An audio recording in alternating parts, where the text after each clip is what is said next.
Hello guys, how are you today? Norman and I are, oh hi Normie, okay, hello. Norman and I are here today. Yeah, Norman's really excited apparently about being up here with me, making our video. So today, Jake asked me a couple days ago if I would talk a little bit about past lives and reincarnation and things of that nature. So I just wanted to jump on real quick. So if you're watching this and you're hearing me now, you're watching in replay, which is fine. You're welcome to continue to watch through. If you have any questions as you watch through the video, just post in the comments or let me know, tag me in a new post, or send me a message if it's something more private that you had a question about. So anyway, I will, I'm going to give everyone a couple minutes to get online. But yeah, we're going to talk about reincarnation. We're going to talk about past lives. So, yeah, this is something that's kind of something that's important to me. I've talked a little bit about it in the regular Mind's Eye group. But basically this is, you know, I'm a firm believer, in reincarnation. I think it's a real thing, and I have an entire theory about how reincarnation works and the whole purpose of it. So I'm really looking forward to this discussion today. I hope some of you jump online so we can talk.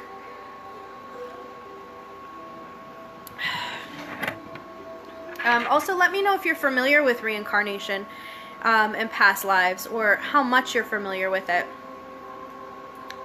There's a lot of information out there about it, a lot of different theories, a lot of different ways of looking at it. And yeah, hey Jake, I see you're online. So I guess I'm not really sure where to start talking about reincarnation, or talking about past lives. The concept of past lives is obviously tied to the concept of reincarnation, so it almost feels like talking about one is talking about both together. So I guess maybe I'll just start with my own experience.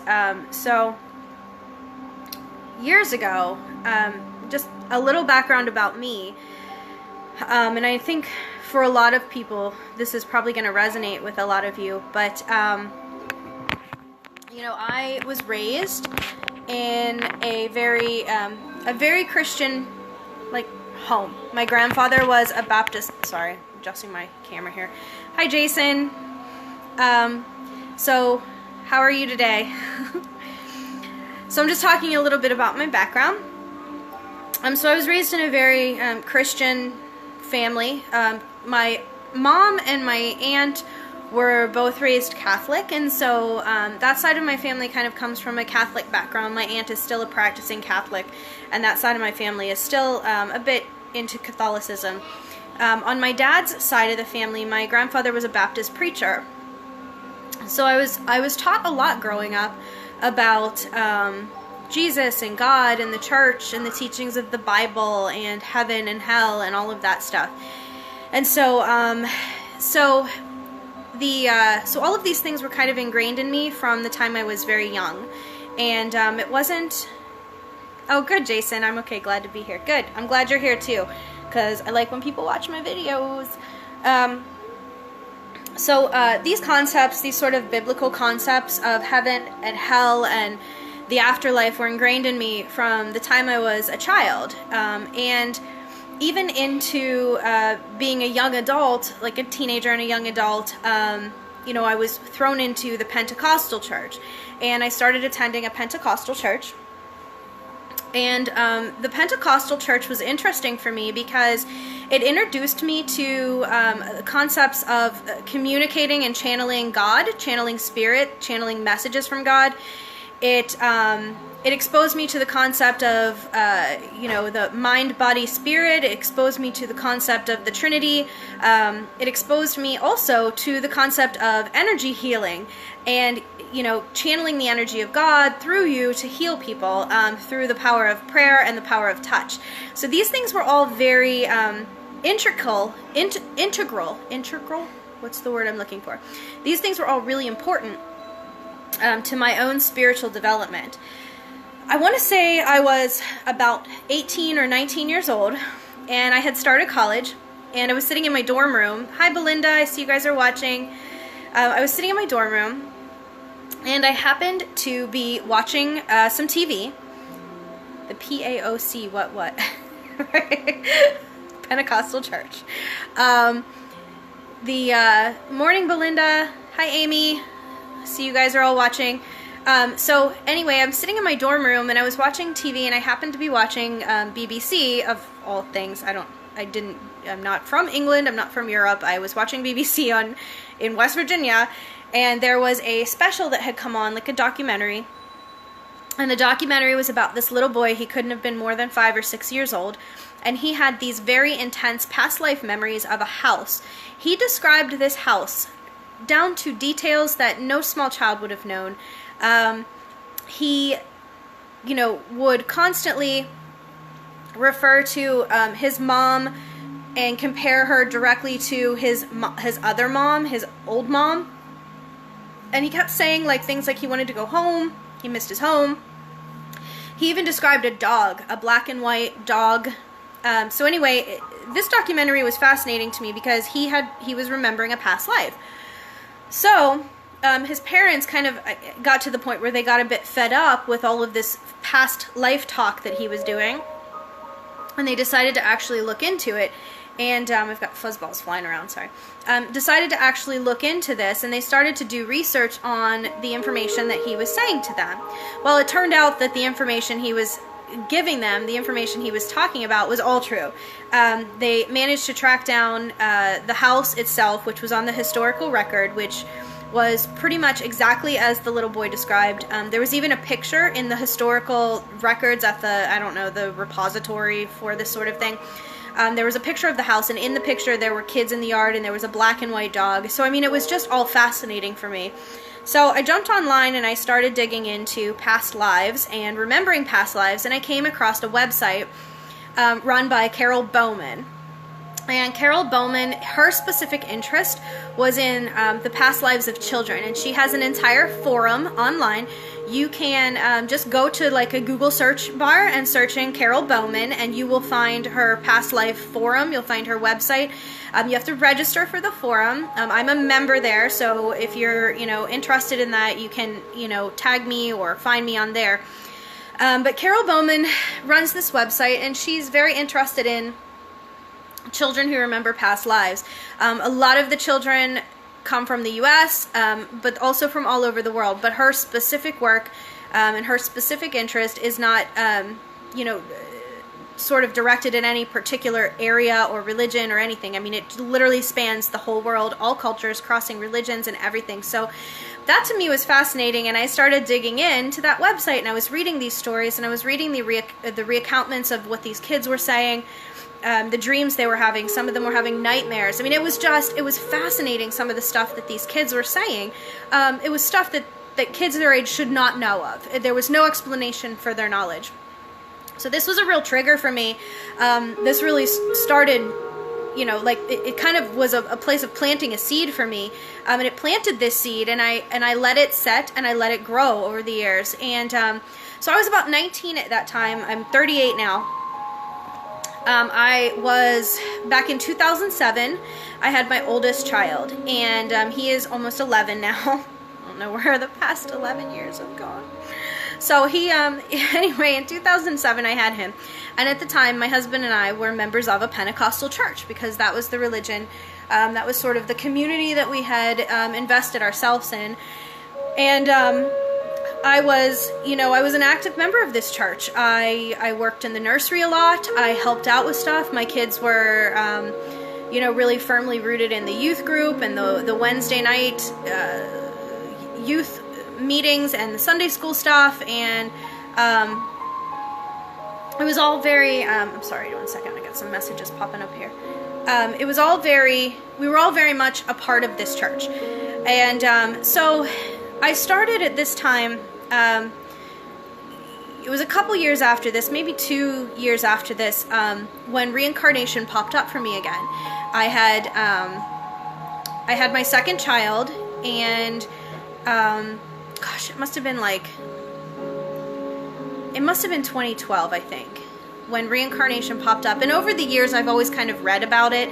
I've sort of like reconnected back into this concept of reincarnation over the years, but I never really like, I don't know, I feel like I was almost just absorbing information. So the, hi Jamie. So anyway, it must have been about 2012 or so, 2013, something like that, when my second child started talking about remembering, and keep in mind he was like 3 at the time, started talking about remembering a boy named RJ Mack.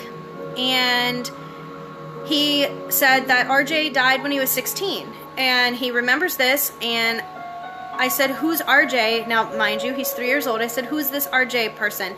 And he said, oh yeah, he's one of my classmates. And I said, no, you're 3, you're not in school. And he said, no, he's a classmate, and he was 16.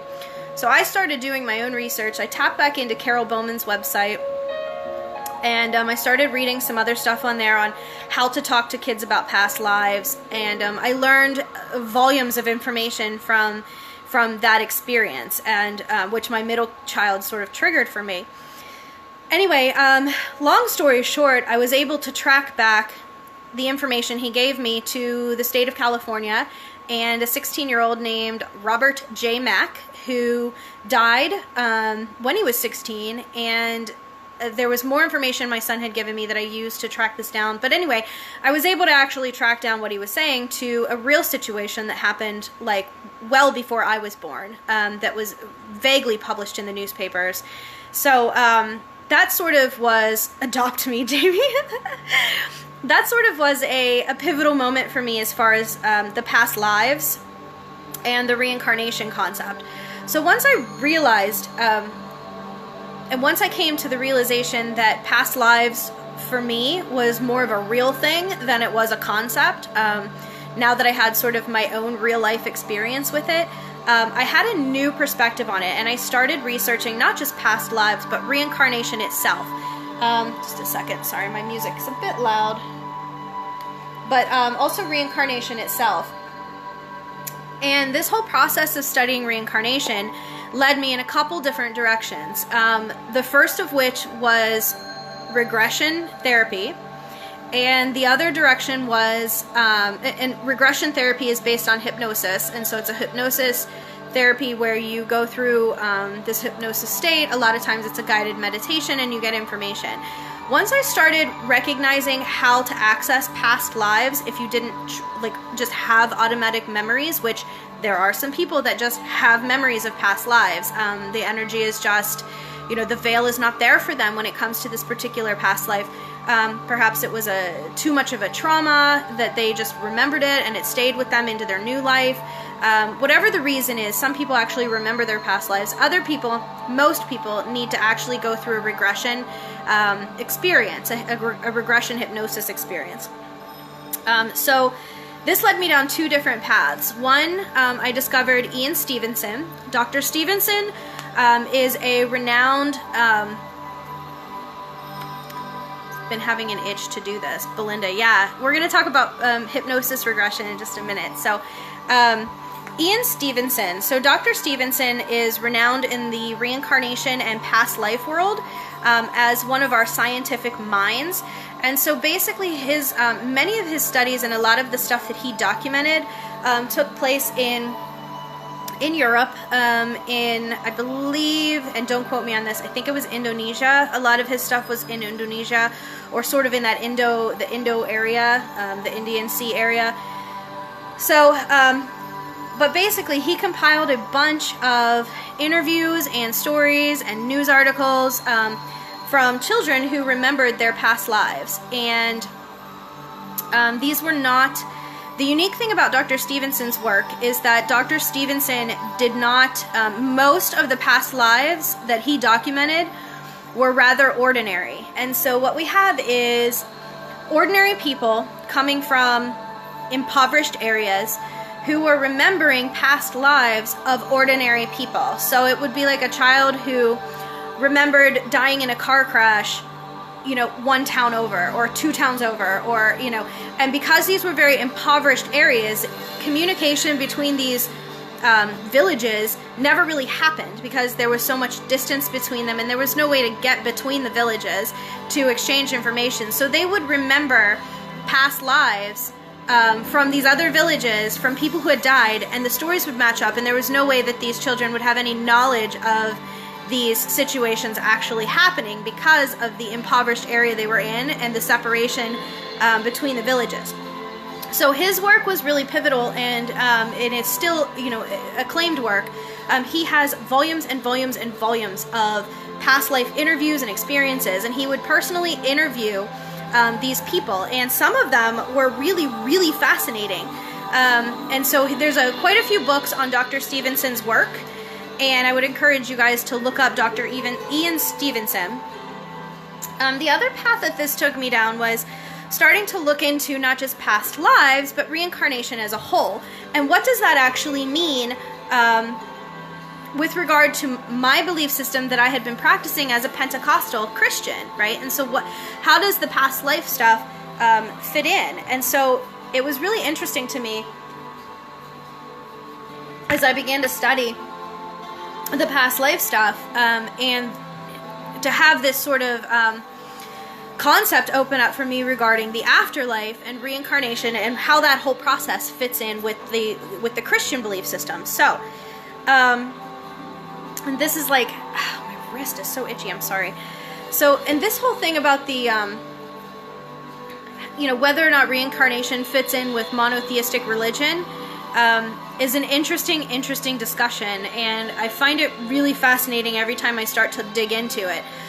So one of the books, there was an author I came across. Let me back up. So, gosh, it must have been, it was probably around about the same time that my middle child started talking about this R.J. Mack guy, that I started to really question what I was being taught and what my children were being taught in the church. And I began to really look at that critically, and I started to myself ask questions. And if there's one thing I've learned about most churches and about most religions, is that people don't really like it when you start asking questions. And so this was a big problem for me, because I had things that I had information that I needed to have resolved. It was almost like, and I've described it like this to quite a few people, and it still, I think, rings true for me. It was almost as if I was sitting there at a table, and in front of me were all of these puzzle pieces. And it was like I could see, I didn't know what the final picture looked like, but I could see that the puzzle pieces, like some of them were put together, but there were big gaping holes in the puzzle. And I didn't know, because there were these gaping holes in the puzzle, I couldn't tell what the actual picture on the puzzle looked like. And I think a lot of people just kind of go through life not knowing, like, just accepting, like, this is the puzzle, and I'm just not supposed to know what it looks like. And to me, that's crap. Like, I just don't accept that. I needed to understand, and I mean, I'm very, like, I don't know, I guess I'm a little weird like this. I had to understand, like, I have to understand. If something doesn't make sense to me, I have to do something, or I have to learn something that helps it make sense, or else I've got to let it go. I can't keep it as part of a belief system that I have.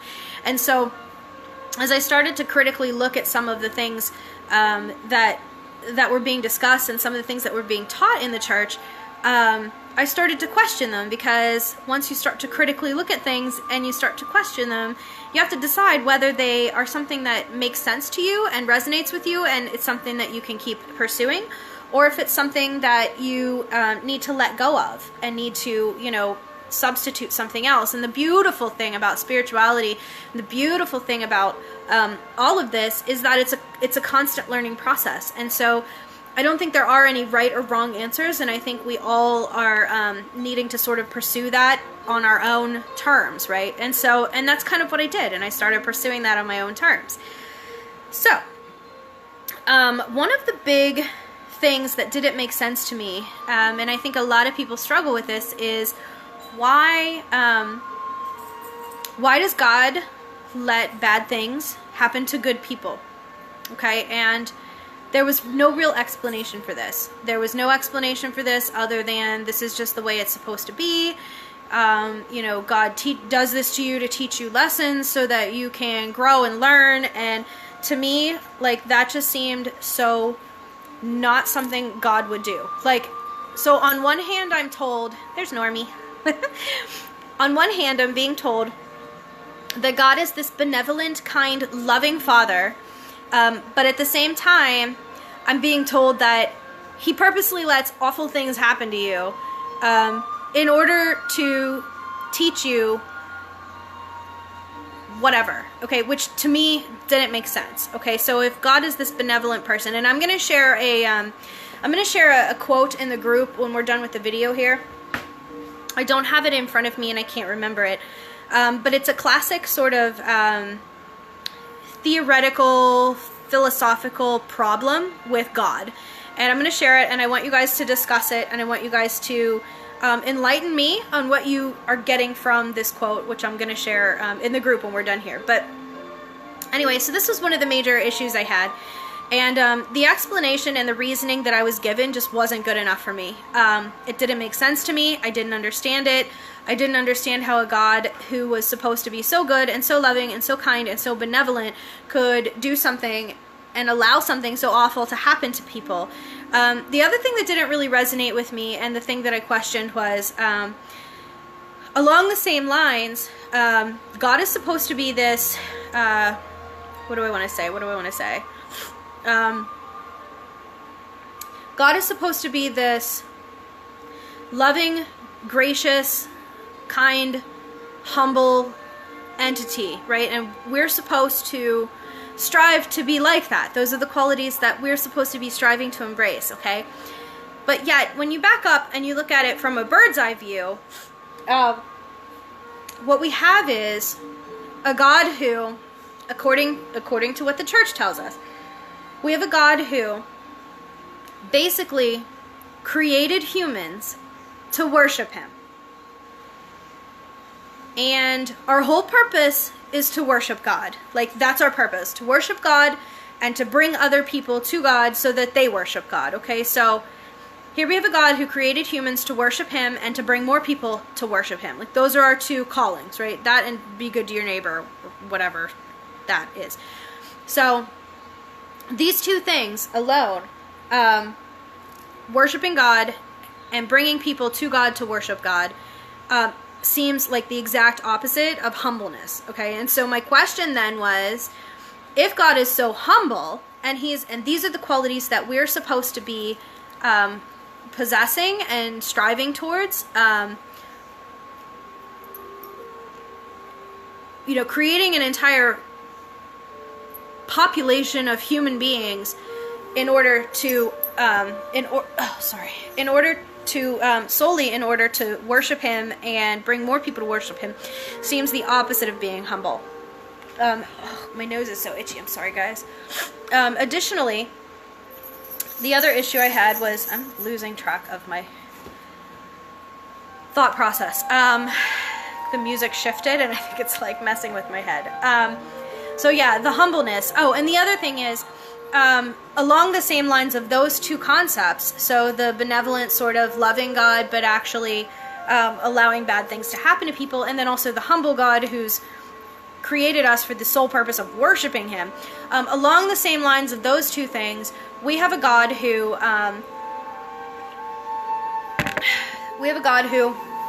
apparently is supposed to be kind and loving, yet and acceptant of people, acceptant of everyone, and these are also the qualities we're supposed to possess. Yet there's a hell that exists, and if you don't worship him, you are condemned to hell. Okay, and so like none of this made sense to me. So not only does he allow bad things to happen to people on earth, with no clear understanding of why, other than that's just the way it is, but we also have this concept of, if you don't do what God says and you don't obey and you don't worship the way that he expects you to, that you're like going to be banished to hell. Or if you make mistakes, you're going to be banished to hell. Like, holy, really?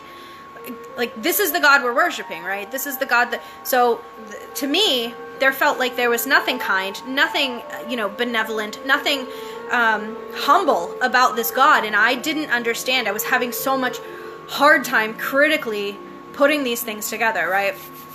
And having them make sense in a way that sat with me well. And, you know, that's sort of our hallmark. Each of us has to have that hallmark, that hallmark in our lives where, you know, when we're given information about something, we need to decide how it sits with our spirit. And if it doesn't sit with our spirit right, then we need to release it and let it go. And we need to find something that does sit right with our spirit. And so that's kind of what I did. So, right, love me or I will punish you. Absolutely, Jason. Yeah, and that's the teaching, right? I mean, that's the teaching they have. I mean, you go to church, you worship God, you follow his rules, and, you know, you won't go to hell. So we have this threat of hell. I don't know. It just, none of it really made sense to me. So I started to let it go. I pulled my family out of the church, which my husband was fine with. We pulled our family out of the church, and I started exploring actual past lives and actual reincarnation, okay, based on the past lives, the past life experiences that I had gone through. So I started studying reincarnation, and all of a sudden, the puzzle that I mentioned before that was on the table, all of a sudden, the holes started to fill in for me, and I understood the bigger picture. And man, did that sit right with my soul. It felt so true to me, what I was learning. And the pivotal book that I want you guys to go look for it's called Journey of Souls. And I may have a copy. Let me see.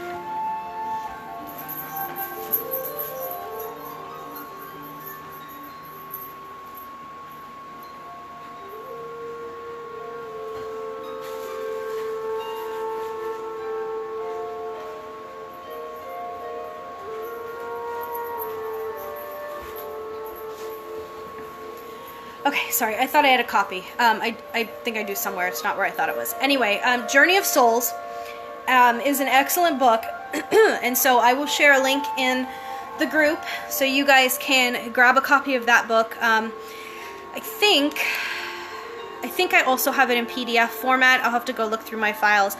But that book, game changer. That filled in every hole in the puzzle for me. Okay, so I want to talk about this book. Journey of Souls is fantastic because basically it was written by a guy who started out as a hypnotherapist. He had no experience with past life, no experience with reincarnation, no interest in it at all. He was exclusively meeting with clients, and he was doing hypnosis therapy for them.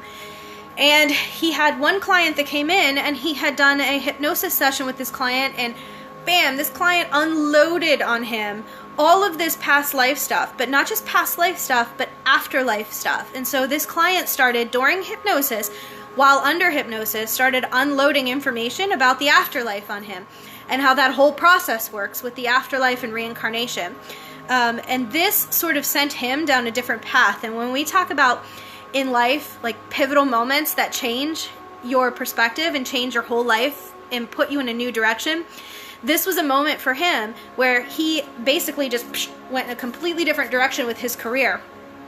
So he started doing these regressions, and he started to try to get more information from different people to try to get confirmation of what this first client that introduced him to this had said. And so really he went on this journey to prove the first client wrong. And what he ended up finding was that other people were giving him the same information. So he documented so many hypnosis sessions where he delved into the afterlife and people's past lives, and the information all sort of started to mesh together. And it all sort of started to make sense. And so he took these sessions, these hypnosis sessions, and he wrote 2 books. The first one is Journey of Souls, and the second one is Destiny of Souls.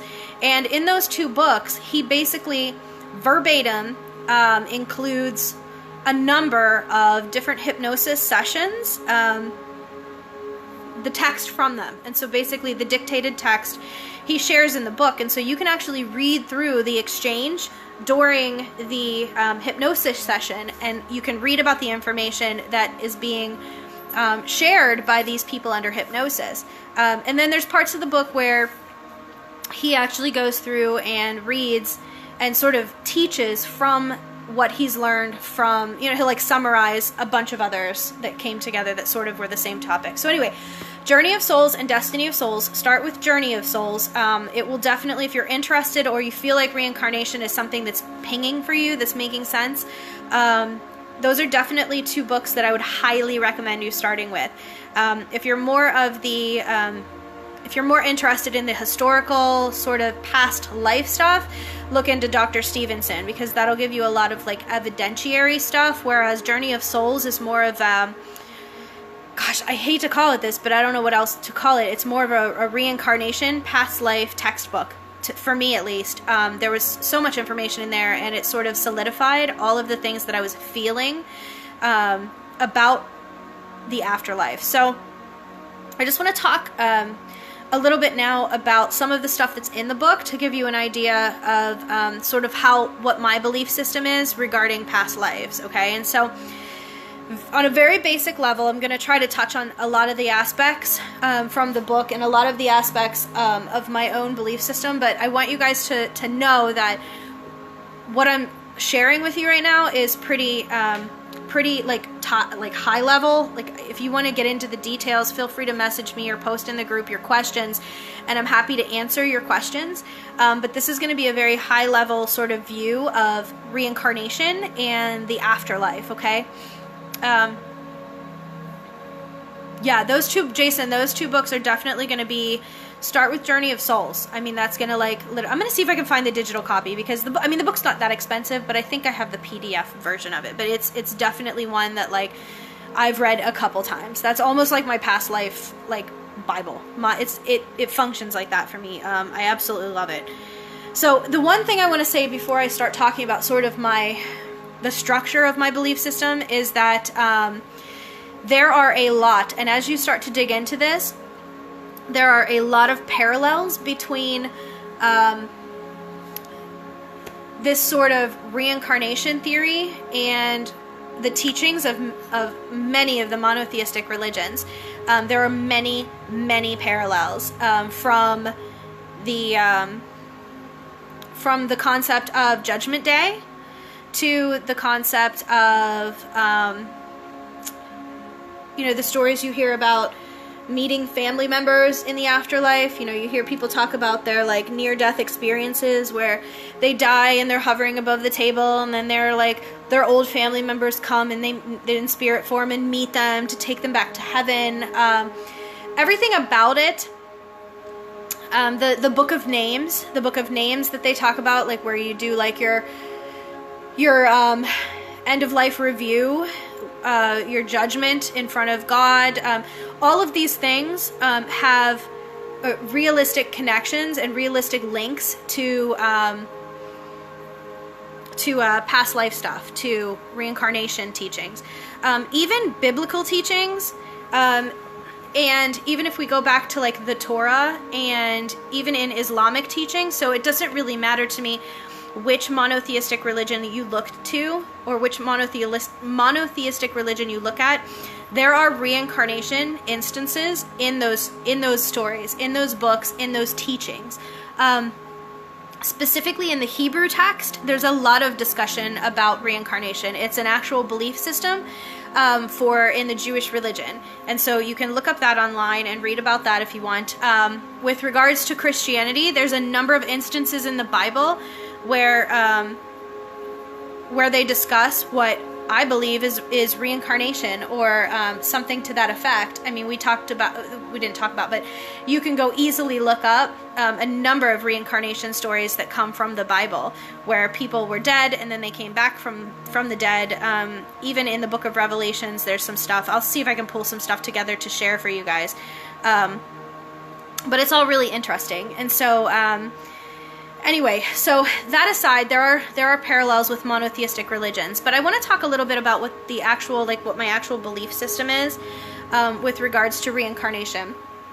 And so I want to start, I guess the best place to start is like what happens when you die, right? So you die and the body is a vessel, and there's some things that I'm still not entirely clear on, but one thing I'm pretty clear on is that your body is a vessel. It's a vessel for your soul, and it's a vessel for your spirit. And when your physical body fails, your spirit leaves. And so the spirit leaves the physical body, and so Jesus. Yeah, right? And Jason, look, like the whole concept of heaven itself as an afterlife, as a location as an afterlife, even the concept of hell, which I'm going to touch on a little bit, the concept of hell is actually something that has a parallel with reincarnation, which is really interesting. Hi, Eve. And so anyway, when you die, when your body physically gives up and you die, your spirit, the body dies, but the spirit does not. The spirit exists. And we know this is a Christian teaching as well, right? The spirit exists outside of the body. This is not a foreign concept, I think, to most of us. So the spirit exists outside of the body, but what happens to the spirit? The spirit goes down this long tube, right? You meet your relatives, they're in spirit form, right? These are what, these are kind of like what people, the teachings are, and you go to heaven. You go to heaven, or you go to judgment. You go before the throne of judgment. And I'm specifically talking about Christianity right now because that's where my experience is from. So a lot of my information that I'm basing this discussion on today is with regard to Christianity itself and the teachings of Christianity. So when you die, you go before this throne of judgment where you review your life and you look over your life and you discuss all the things you did right, all the things you did wrong. And this is the time when sort of, it's evaluated whether or not you are in heaven or whether or not you go to hell, right? Okay, so let's talk about, you studied theology. Yeah. So let's talk about what this means in the form of reincarnation. So when you die, if you believe in reincarnation, the way that I believe in reincarnation, when you die, the same thing happens. Your spirit leaves the body because your spirit lives outside of the body. It lives, distinct from the body. It's basically inhabiting the body. So the spirit leaves the body, and the spirit goes down this long tube. Okay, so I don't think that this long tube, for me, this long tube is almost like, I don't want to get too deep with this. The long tube is almost like, what you would think of that scientists talk about wormholes. Like our energy can travel through this tube or this wormhole to go to the dimension of the afterlife dimension. And this is also connected through with science. If we look at science is talking about things like string theory and different dimensions. And then if you look at biblically, how the Bible describes the heaven and the earth, there's the waters on earth, there's the upper firmament. There are different layers. And so heaven is above earth. There's just a lot of reference in the Bible to the different layers, right? And so heaven is distinct from earth. Heaven is not a part of earth. Heaven is a different layer. And so what we're learning now with string theory is that there may actually be different layers, different dimensions, different realities. And so the spirit realm is nothing more than another reality as far as science can be concerned, okay? So there's some parallels there. But getting back to the reincarnation theories, so you go through this tunnel and your loved ones are waiting for you to help make the transition easier for you, right?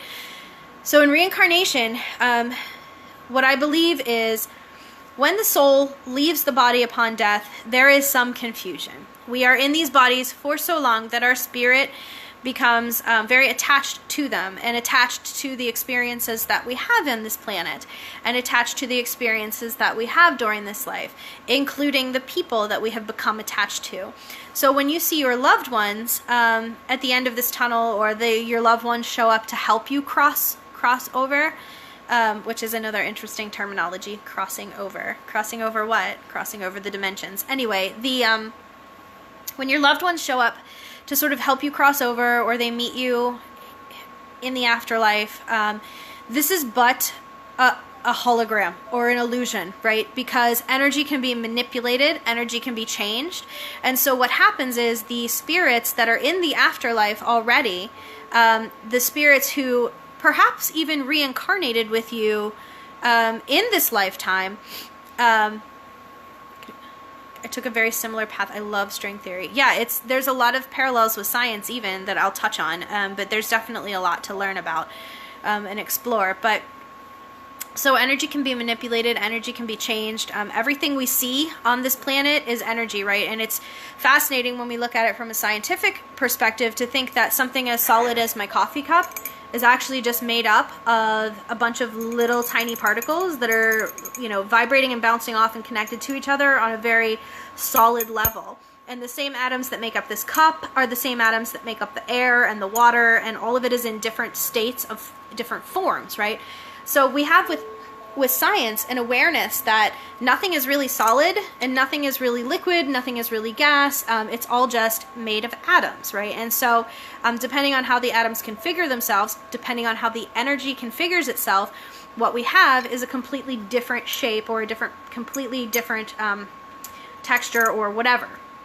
And so what we have in the afterlife is that the spirits who passed before us, who possibly were even reincarnated with us on Earth, take the form, they shift their energy, and they take the physical form, the visual form of something that's familiar to your spirit. So it may be past family members like your grandparents or whatever, but these spirits are simply manipulating their own energy to take these forms so that the transition to the afterlife is more comfortable for you, so that you will be less scared. Because when you see your grandparents or you see the people who passed before you who were your loved ones, it makes your spirit less anxious and less confused about the whole process. So when we hear people talking about near-death experiences and they saw their loved ones, what they saw was this sort of holographic energy manipulation by existing spirits. So who are these spirits, right? I will get to that in just a minute. But so this is the process. Like this is my belief that the process is. So you die, you're now in the afterlife, right? So now with reincarnation, I touched earlier on the Christian belief that once you're in the afterlife, you are presenting yourself for judgment, right? End of life review, judgment. The same thing happens with reincarnation. You go before sort of like a council, a spiritual council, and you review your past, you review the life you just did. You review all the things that happened. You review the lessons that you experienced. You review the lessons that you agreed to undertake prior to reincarnation, and you evaluate whether or not you successfully attained those lessons, or if you failed. And so it generally is the same thing. It's this sort of life review where you basically go through and you evaluate how you did during your life. The difference is with Christianity, the belief is that this end of life review either allows you to remain in heaven or sends you to hell based on your performance. So talk about test anxiety. Past life, my belief system that I have, that I hold dear to me with regard to reincarnation, is that this past life review has a similar result, except hell doesn't actually exist, okay? And so what happens is, based on your past life review, you are, and part of the purpose of this review of the last life you just had is to evaluate whether or not you attained the lessons that you set out to attain, and if not, if you need sort of, for lack of a better word, defragmented, right? So when your computer starts to go wonky, what do? We defragment and we throw antivirus software on it, right? And so the same concept applies to spiritual energy when you're in the afterlife. So if you had a very stressful and disturbing life, you may find that your spiritual energy is fragmented or just completely jacked up. And so what ends up happening is you've got to go and you've got to get yourself cleaned up, and you've got to get, for lack of a better term, you got to get your shit cleaned up. You got to get it put back together. You got to get cleaned up. You got to get defragmented. You've got to get all of that negative energy from Earth, from your last life, off of your spiritual. So you go and you get like a spiritual shower, okay, so to speak. Okay, and sometimes if your life was really if your last life on Earth was really stressful and really like negative and had a very negative effect on your spirit, you may end up in sort of this spiritual timeout room where you basically your spiritual energy recovers, okay? So for those of you who grew up Catholic or practice Catholicism, you guys are probably very much aware of the concept of purgatory, right? So purgatory is where you go before you go to heaven and hell, right? So from my understanding of Catholicism, when you die, you don't actually go to heaven or hell, you go to purgatory. And purgatory is this like giant spiritual waiting room, right? So in the past life aspects, in this reincarnation aspects, purgatory is actually just like the timeout room where you go to recover, you go to get your spiritual energy recovered. You go there to sort of defragment yourself and get your spirit straight again. If your life went well and everything went swimmingly, then you get to go to heaven, right? What's heaven? Well, heaven is just the afterlife, and what happens in the afterlife is that you prepare for your next life. And so this is where the significant difference is between the Christianity teachings and the past life teachings, is because with Christianity, you passed your test, you stay in heaven forever. With past life, you passed your first test and you have to go do another one, and we've got to keep doing this. So what's the purpose? Let's see, where do I want to go with this next? Do I want to talk about who these spirits are, or do I want to talk about the purpose? Briefly, with reincarnation, the whole purpose of reincarnation is to advance your spirit. Okay, so when our spirits are created, okay, so I don't want to get too deep again. I'm sorry. I feel like I could go on like a tangent here. So, how do I want to say this? You guys have probably heard of the concept that we are one with God. We came from God. We will return to God. That whole concept, right? So this concept also has roots in reincarnation, where we have source energy, and we all know that energy can't be created. We know that from science. Energy is recycled. And so we come from source and we will return to source. So what does that mean? Our energy is birthed from the source energy, which I believe is the same energy that sort of the Big Bang energy. It's that same sort of concept. Like the source energy is the Big Bang, and our spirits came from that same source energy. So we are birthed from the source energy. And the main goal of reincarnation is to return to that source energy. So how do we return to the source energy? Source energy in and of itself is the energy of creation. Source energy is the creator.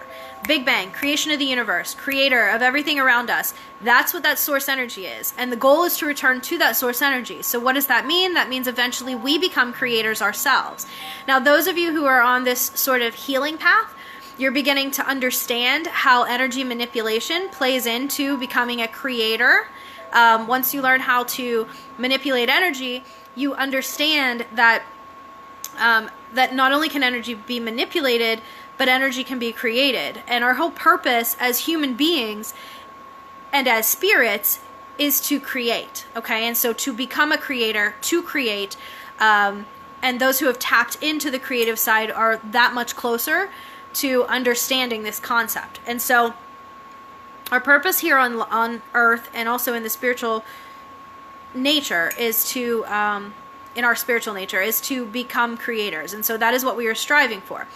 So when the energy comes off and like a spirit is born, and a new spiritual energy comes up, the spiritual energy is very volatile. It's not very well developed. And so what ends up happening is very young spirits end up making a lot of mistakes in life. And these are mistakes that the spirits have to learn, right? And so as you go through this whole process of spiritual development, I want to harken back to a concept for you guys. So if you look at the world as a whole and you look at the people who are in the world, there are some people like Gandhi, Mother Teresa, Buddha, Jesus, Muhammad, maybe even the guy next door who's constantly doing charity work. Jim Carrey is one that we often think about recently, or that people discuss recently as having sort of some level of enlightenment, right? So we think about these people, and it's clear if you look at their lives and you look at what they're saying and you listen to what they're saying, it's clear that these people have a higher level of spiritual understanding than than other people on this planet. Okay, they're just more aware, right? We call them more woke, more awoke. They've awoken to it. They understand it. They're spiritually advancing. They have spiritual awareness. There's a lot of different terms that people use to describe these individuals. But basically what it boils down to is they have a higher understanding of spiritual principles than the rest of us, okay? And so we look to these people as spiritual leaders, as spiritual guides, as, you know, being here to help with the advancement of human civilization, okay? So, all of that being said, those spirits have reincarnated many, add a few more manys on their times, okay? Each time they reincarnate with specific lessons that they have set out to learn, specific things that they've set out to experience.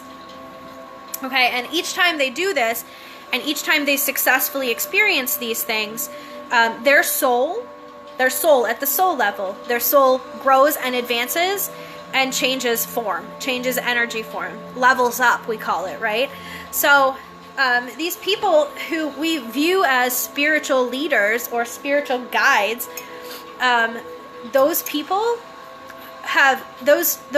spirits have come down here and reincarnated for the purpose of advancing humans and helping the rest of us along, okay? So, but in the spiritual realm, their spirits are closer to returning to creation than the rest of us, okay? And so some people are at sort of a baby level, and there's everything in between until you get to the point where you're back to being close to becoming one again with the creator, with the ultimate source energy.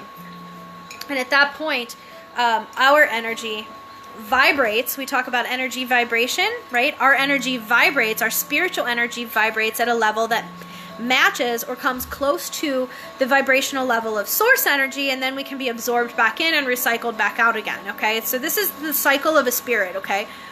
So what are all these spirits? Like, who are these spirits? How does this all work? How do we know, like, you know, how's all this stuff work? So that's the process of spiritual advancement. So I want you guys to understand a concept first, before I talk about these spiritual, like who these spirits are in the afterlife and who the people are in your lives, okay?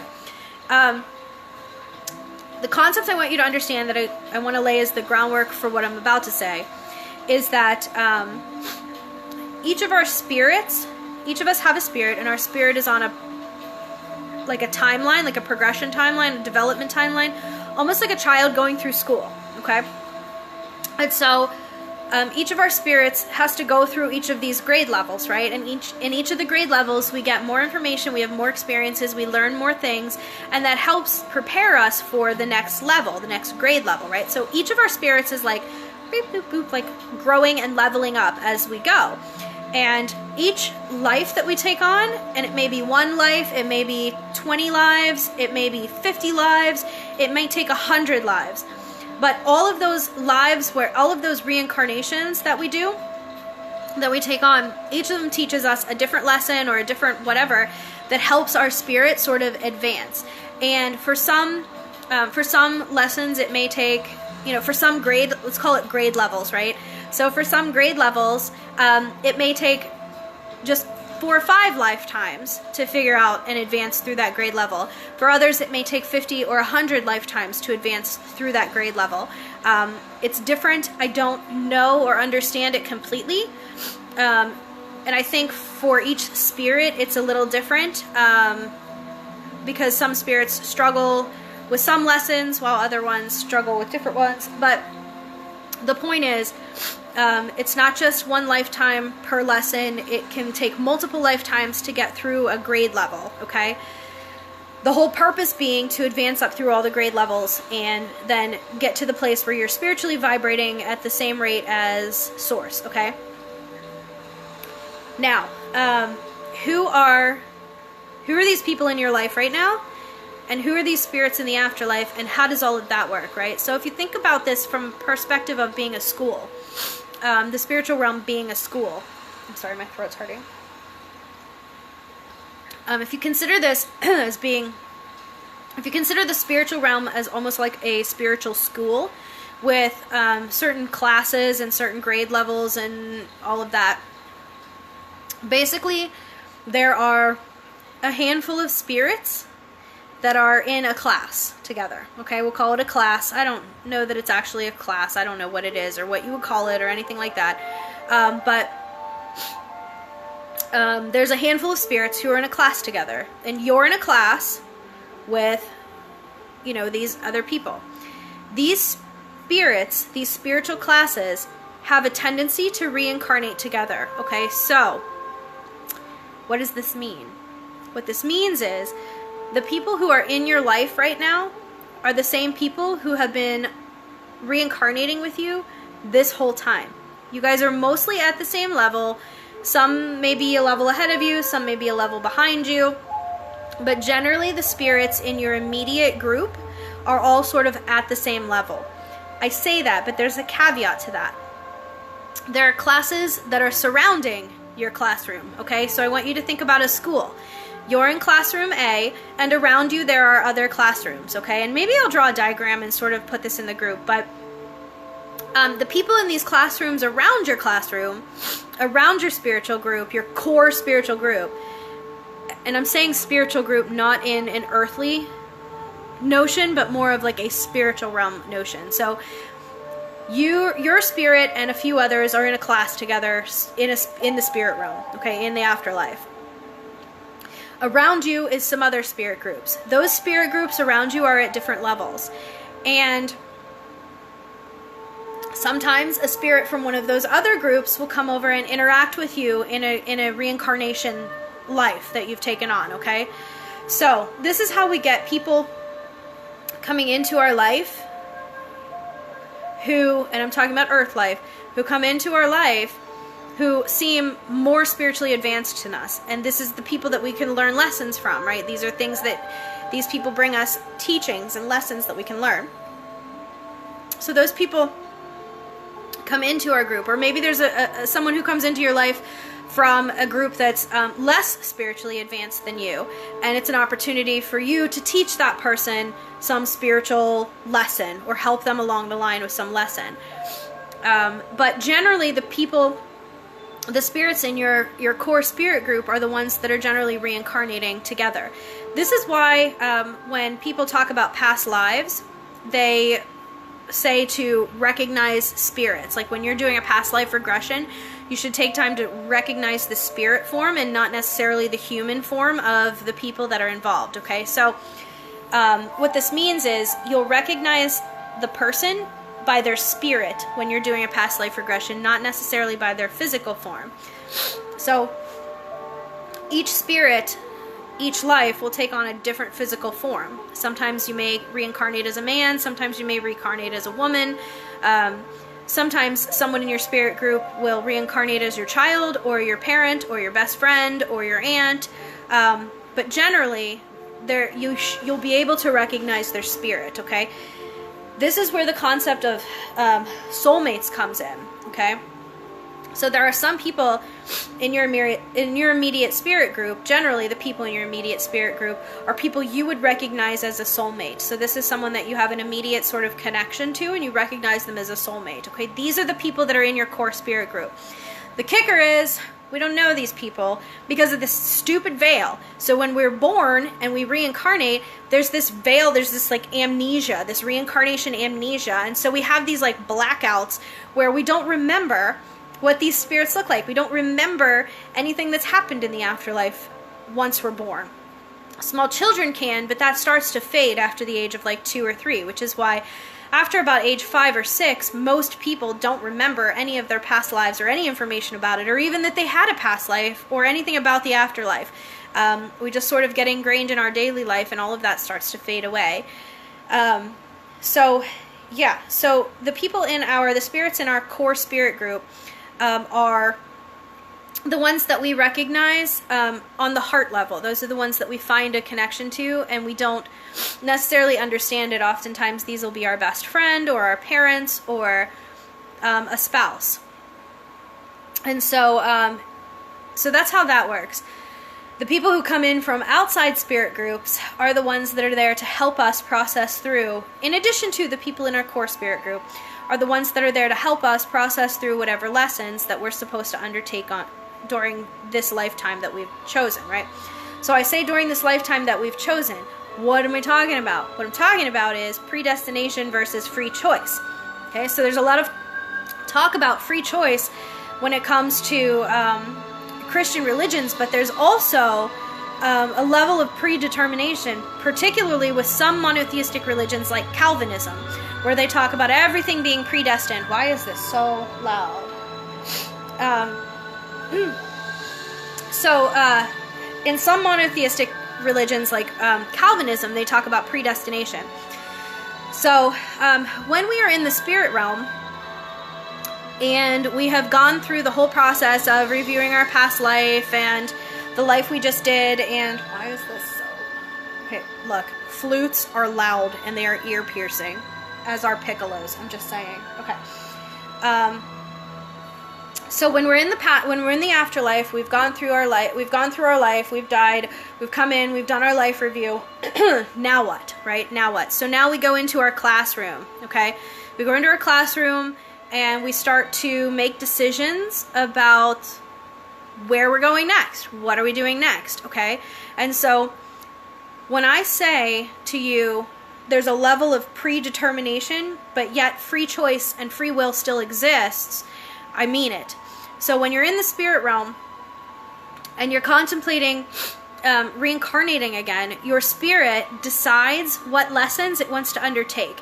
It decides what life it wants to take. It decides what body you're going to take, what family you're born into, what experiences you go through. All the trials and all the tribulations that you experience in your life, they were all chosen for you by you before you were born, okay? So what does that mean for free will? So what that means for free will is the path, the general tree of life, okay? I'm going to bring in tree of life. I did it. I'm going to do it. The tree of life is set for you. The trunk, the seed is planted, the tree grows up, the trunk is set. But what happens with a tree? What happens with a tree is the trunk is set, but at some point it branches off. And then you've got a split in the tree, and then again it branches off, right? And so then we end up with the tree, right? A tree of life, right? We've got this tree with all these branches. Each of those branches is an opportunity for free will. So prior to being born, prior to reincarnating, we're always invited, even our destiny. We're always invited, even our destiny. So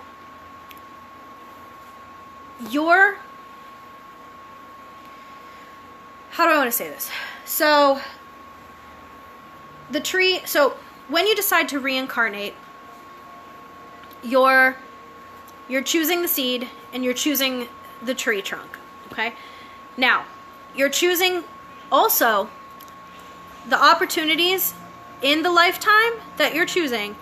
You're choosing the opportunities where you will have free will, okay? So there are pivotal moments in each of our lives where we have the opportunity to make a choice, to make a free will choice.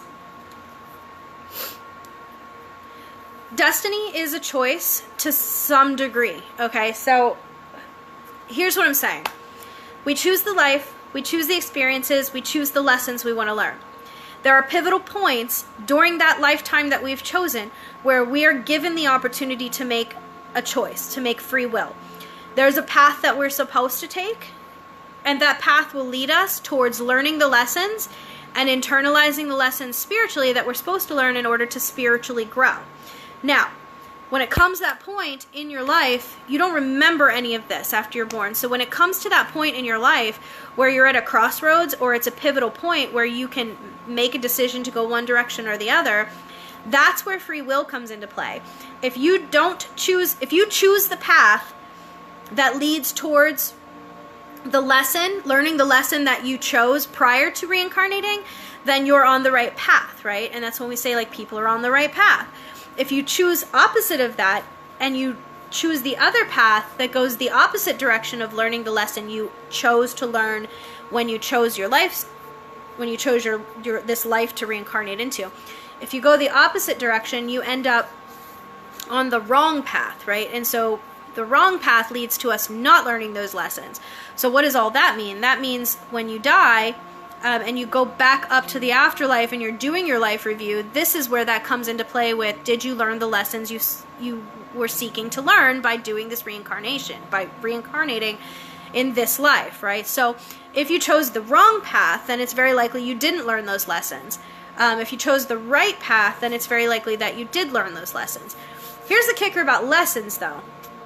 When you're experiencing a lifetime and you're living, and one of those paths presents itself to you, if you choose the wrong path, the lesson will present itself to you again, okay? So all of the potential paths are already marked out.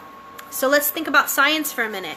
One of the things about string theory is that all of the realities that could possibly exist already exist. All right, so that's a scientific concept that people are exploring right now, that science is exploring right now, which basically teaches that all of the realities that could ever exist already exist in parallel realities, okay? So this concept is very much what I'm talking about. You've already marked out all the possible paths that you could take in this life. That's part of choosing the life. When you choose your life when you choose your life prior to reincarnating, you're choosing the life, you're choosing the lessons, and you're laying out all the possible paths. So when you're actually experiencing the lifetime, I'm sure you've heard people say, if you don't learn your lesson, it'll come back and give you another opportunity to learn it. Or if you don't learn your lesson, the same problems are going to keep happening to you in different ways. This is because your whole point in this life is to learn these lessons. And so prior to reincarnating, you set the paths out so that even if you missed the lesson the first time, you'll have an opportunity to hit the lesson a second time. If you miss it the second time, you'll have an opportunity to learn it the third time. So the whole thing about predestination is a real thing. Like your whole life is chosen by you. It's predestined. But free will comes into play because at pivotal moments and throughout that life, you have the opportunity to choose different paths that you can go down. And that's the beauty of life, and that's the beauty of learning these lessons. And for many people, those lessons are often having to present themselves multiple times because we're human and we make bad decisions. It's just what we do. We're good at making bad decisions. But thankfully, we're able to, come back and revisit those lessons. Now, if you pass away prior to learning those lessons, then that's something different. And that's where you hear people coming back and reincarnating and having to go through the same lesson again. So, anyway, I've got gnats flying in front of me. So, yeah, so that's sort of how the reincarnation and what the purpose of reincarnation is, and why we see people having and going through multiple lives. I also want to touch real quick on the concept of karma, which I think is really interesting because karma is something that comes up with a lot of religions. Christianity, do unto others as you would have them do unto you. Treat others with kindness. There's even like the whole biblical concept, eye for an eye, right? Like these are all karma-based concepts. When you think about, some of the other, adds a whole new level to letting go. What adds a whole new level to letting go? Amy wants to know, do you believe we have to be away from Earth for a certain amount of time before we can reincarnate? Amy, I do not. I don't think there's any set amount of time. I think different spirits experience different things when it comes to lifetimes. And so, it just really depends on each individual spirit, and I think each lifetime is different. Some people who successfully do a lifetime are able to immediately reincarnate. Others need time to sort of defragment and clean themselves up before they take on another life. I think in some cases, if a spirit tries to take on a life too quickly after leaving a life, it can be a problem for them when they're in their human form, because their energy is just not strong enough to be able to maintain a life on Earth. One concept I want to throw out for you guys to go look into is this concept of reincarnating on Earth versus other planets or other planes of existence. I'm throwing this out here because I want you guys to go research this. I want you guys to go read about it and learn about it and decide what fits most with your spirit, what sits most with your spirit. I'm saying this because a lot of people say that reincarnating on Earth and the Earth experience is a very difficult one. That it's not something like new spirits do not reincarnate on Earth. Like brand new souls do not reincarnate on Earth. Brand new souls choose lives on other planets or other dimensions that are much easier to get through, that have more basic lessons, because as a new spirit, we're starting from the bottom, right? A new soul needs to start from like level 1. And so Earth is like not level 1. Earth is a lot more complicated and a lot more difficult than level 1. So look into that. And I think, that sort of ties in, this sort of reincarnating on other planets, and in other dimensions or other realms, ties into not only with the string theory, and not only with sort of scientific theories about that sort of thing, for me, in a sense of allowing my destiny to manifest. Right, Jason, true, but we can't just sit back and let the movie play, in other words. Like, there are pivotal points where you have to make choices, and so this is all part of the growing process. And sometimes it takes a lifetime, sometimes it takes 10 lifetimes to get through particular lessons, but the lessons will continue to present themselves until you learn them, and that's the whole process. But yeah, I mean, when things go wrong and things are not working right, not only do we need to acknowledge the fact that this path was one that split, and there's a lesson to learn at that point, but we also need to acknowledge our own personal responsibility in making that and actively making that choice, regarding which path to pursue.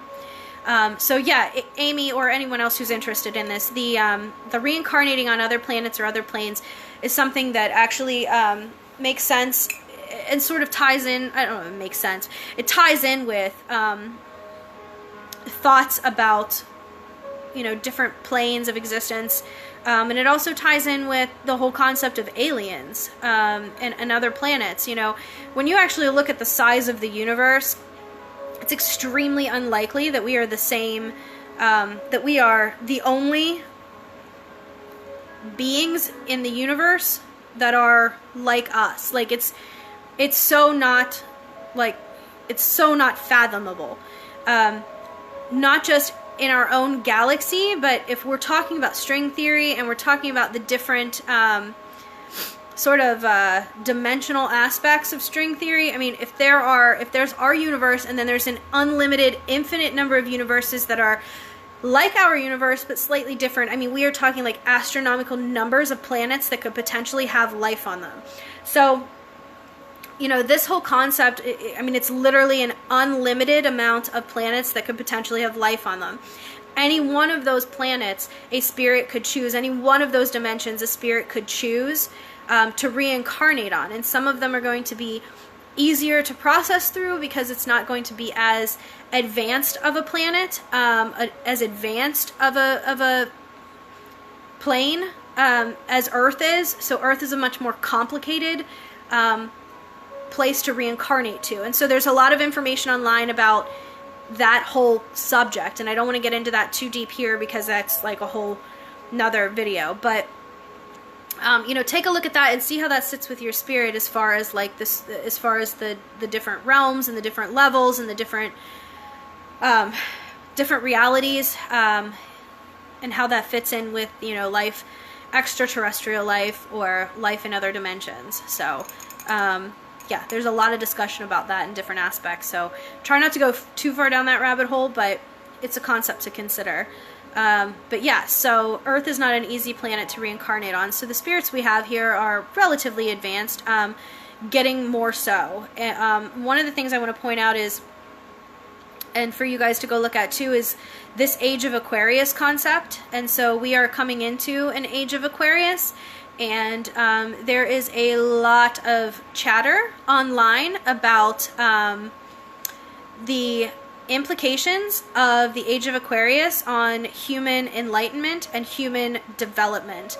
And, sometimes things come to us in weird ways that we weren't expecting them to come to us. And I was watching yesterday, or the day before, I can't remember, I was watching a thing online, I think it was on Netflix. Anyway, they were talking about this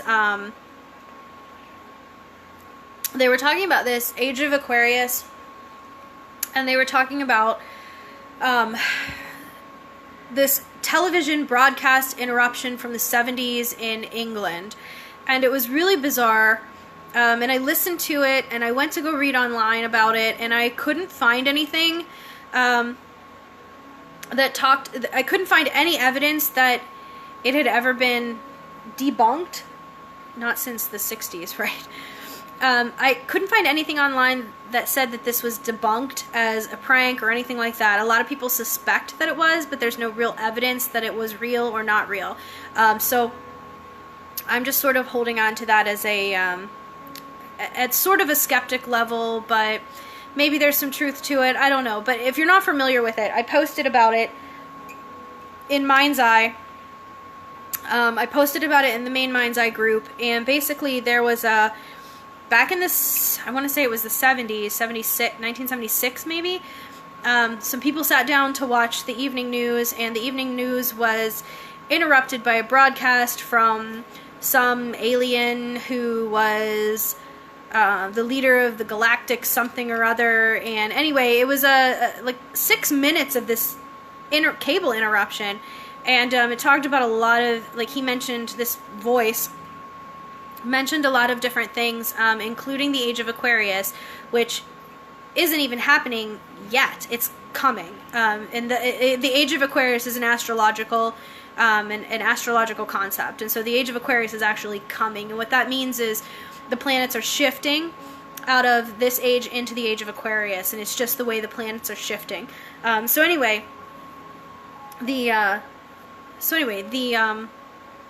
So that's something else to look into. But, so I think because of this, and there's a few other reasons, but I think the spirits on Earth, the Earth has become a place to reincarnate when you're a more advanced spirit.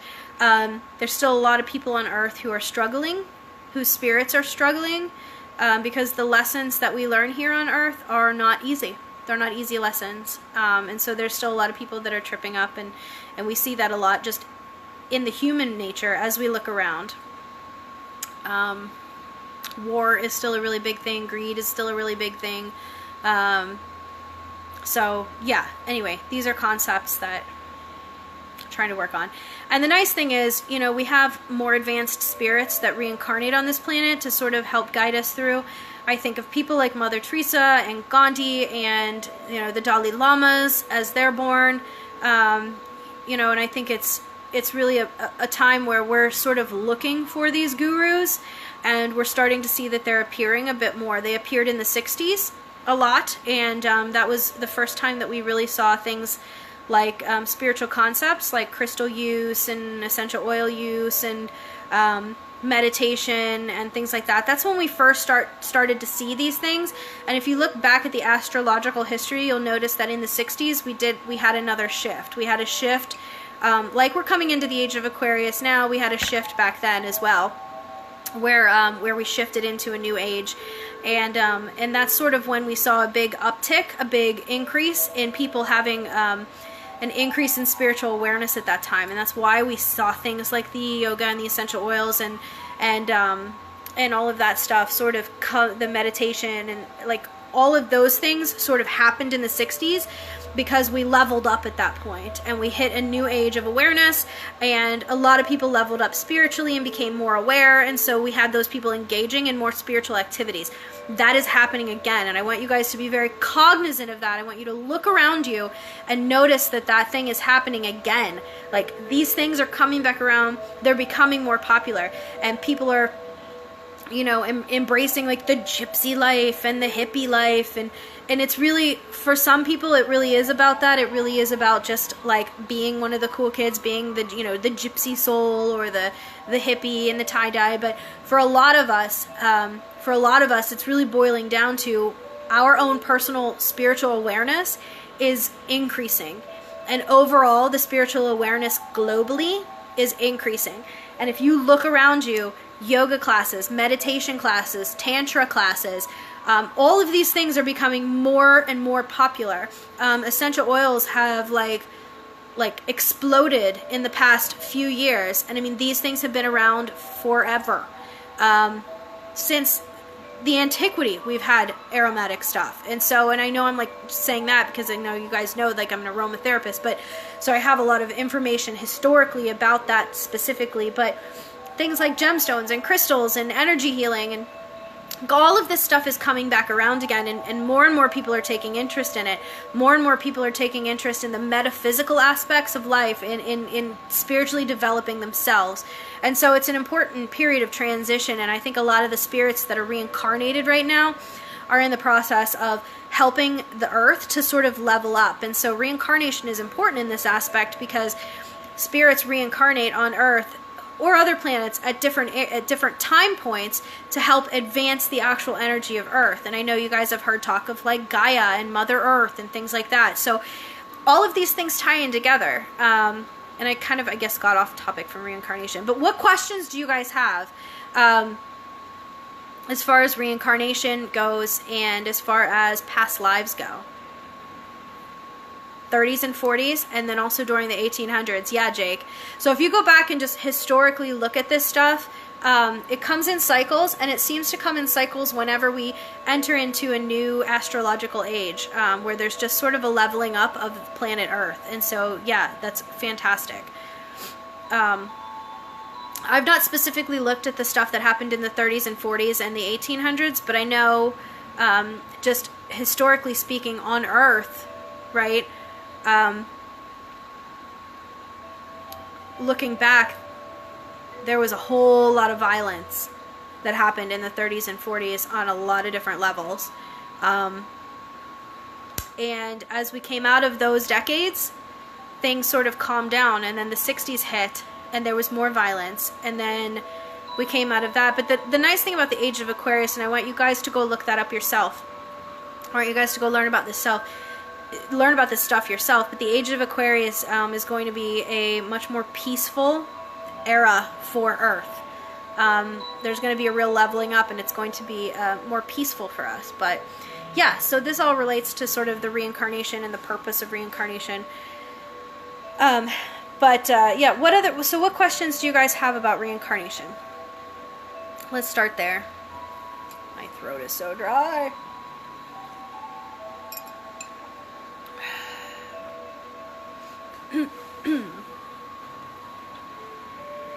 You guys don't forget to check out that Carol Bowman website,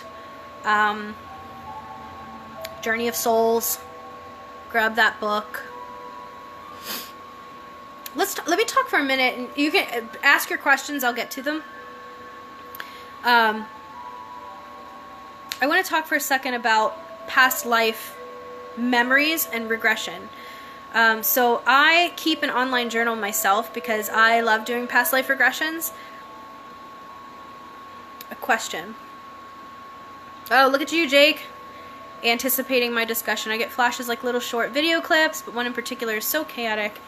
But I've had many flashes. Some flashes hint about shamanism, but the chaotic flashes hint at early American settlements other than Akashic records. What's another way to tap in?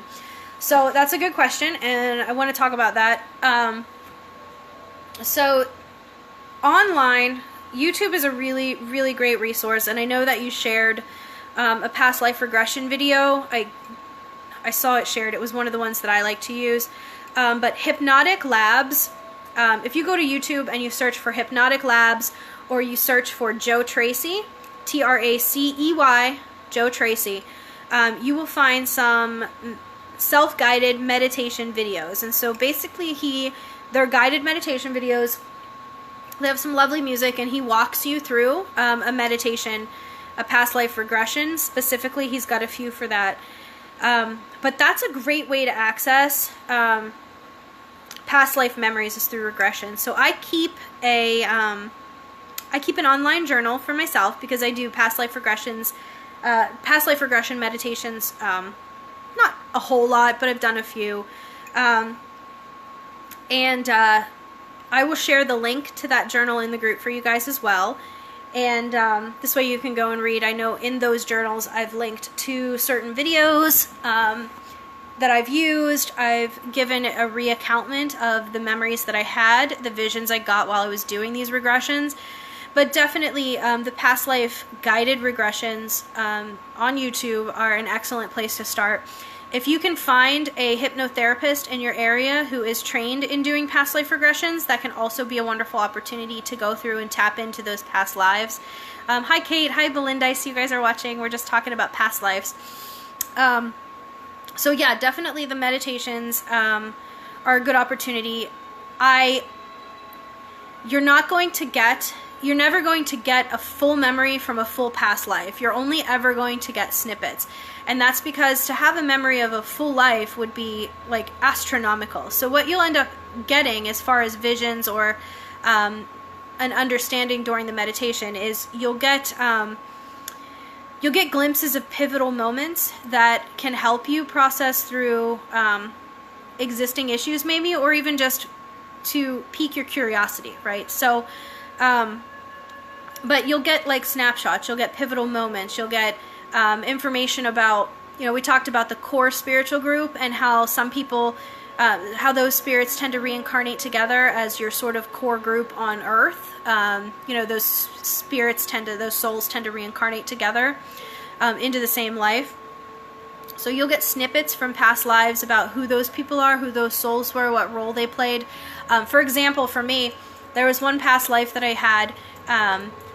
had done a regression, just a meditation regression, and I can still see it in my head.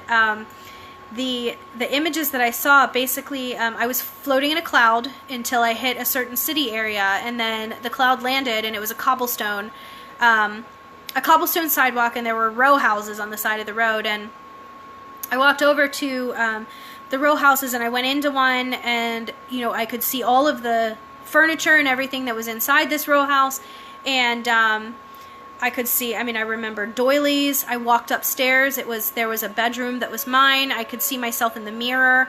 I was a young man, clearly dressed from the 1920s. There was a calendar on the wall that said I think it was 1929. I left the house. I got back in the cloud. I flew to my workplace, which I thought was going to be a factory, but actually it was a grocery store across the street from the factory. I was a grocery delivery boy for this little grocer. I saw like my boss. I saw a snapshot of my boss dressed in white with a white apron. And then the regression took me to a pivotal point during that lifetime, and it took me to this bridge, and I was standing on the bridge, and it was raining, and there was a car crash where a car had gone over the bridge, and I instinctively knew that it was my best friend who had been killed in the car crash. And when I saw the face of my best friend during the meditation, his spirit, the regression video asks you to tap in and actually like look beyond the person you're seeing, look beyond the face of the person you're seeing, and look for their spirit.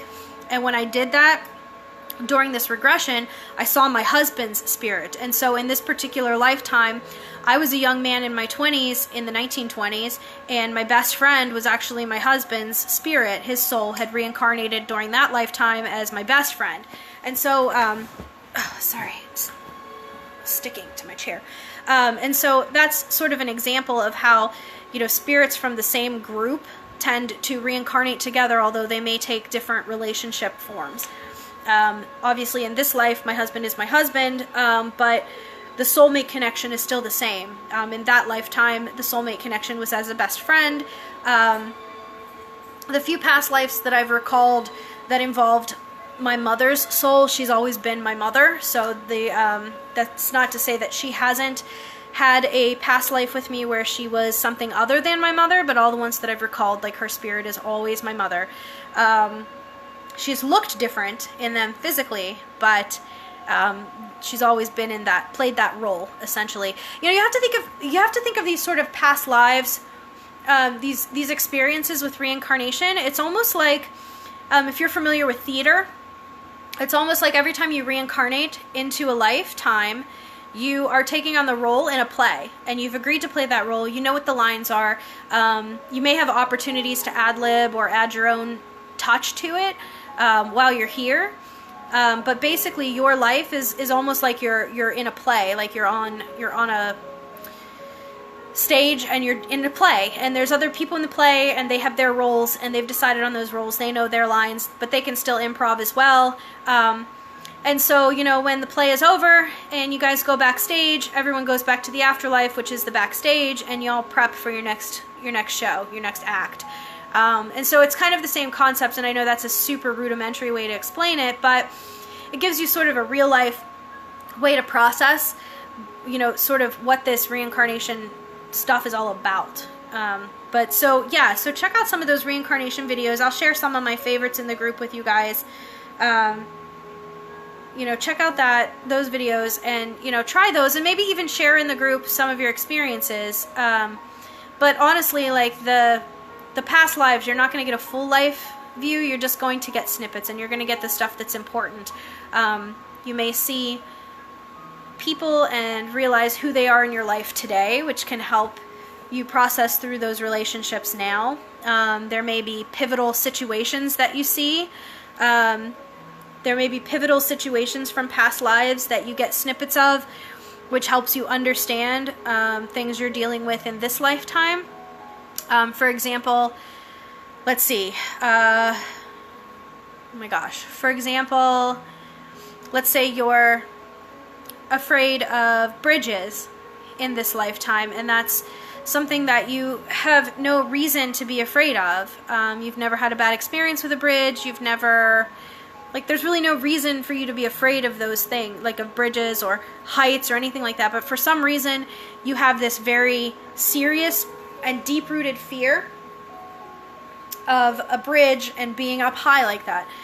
It's quite likely that fear is just leftover energy from your past life. It's almost like a dormant memory, and these past life regressions can help you remember those or recall those memories, so that you can process through why you have those fears. And you may decide because of that past life that you don't want to let go of that fear, or you may decide that the fear is irrational and it's okay to, you know, let go of that fear. But regardless, what the regression does is sort of brings those past life experiences to the forefront so that you can work through any issues you're dealing with during this life. Let's see, what else? So yeah, I'll share some some of my favorite regression videos, but Joe Tracy is definitely one of my favorites. I dig his voice. Some people don't. Some people prefer other ones. Michael Seeley is another really great one. Michael Seeley's meditations are really great. So yeah, I'm not really sure what else to talk about today. Let me know what other questions you guys have. I know looks like I've got 5 or more people. I'm not sure who's watching. So if you guys have questions about reincarnation or past lives or the afterlife and what my views are on this stuff, let me know. I know I talked about a lot, so it'll be helpful for people to go back and watch this video again. But I'm also happy to answer any questions that you guys have if there's something you think I didn't touch on.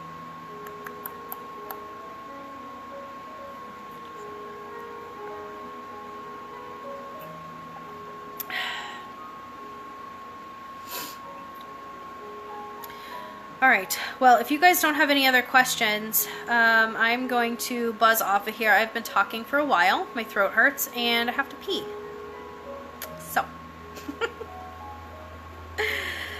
Okay, guys, tag me in the group in a post if you have questions that come up after I'm logged off here, and I'll definitely get back on to answer them throughout the day.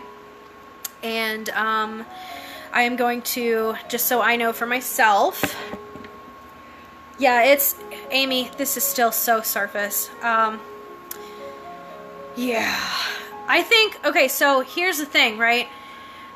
You guys go get that book, Journey of Souls, read it, and then let's revisit this and talk again. This is so, like, even though this is still pretty surface level, I think once you guys read through there, you're going to find a lot of connections. Particularly, even I want to point out, as you go and read through Journey of Souls, you're going to notice that he talks about spiritual energy in in terms of color. And so some spirits, he say, you know, vibrate at a white or a yellow or a blue or a purple. And these things correspond with chakra colors. They correspond with how light energy vibrates, and the light spectrum and ultraviolet light. And so there's just so many ties in with, there's so many ties into science, into philosophy, into monotheistic religions that span the globe, into, you know, not even monotheistic religions, into, you know, all sorts of different spiritual religions and spiritual concepts. There's just a lot of tie-ins. And so, you know, feeling like no one area had the answers, I kind of, for my own personal belief system, have pulled from a lot of different areas, and I've kept the things that make sense to me, and I've released the things that didn't sit well with me. And so I would encourage you guys to do the same thing. And just for my own, like, to-do list, because God knows I will forget, I'm going to see if I can find the digital PDF file for Journey of Souls. I need to post the meditation, a couple meditations for past life regressions. I want to post the link for Carol Bowman. I want to post the link for Ian Stevenson's work. What else am I forgetting? What am I forgetting? I don't want to have to watch this whole video again. What am I forgetting? All right, that's my list. If I forgot something, just tag me in a comment and let me know, and I'll share it. I'll go track down it, whatever it is that I'm forgetting right now. So, all right, guys, I'm tired. I need to go. All right, so yeah, let me know what questions you have, guys. Have a great afternoon. I will talk to you guys later. Bye.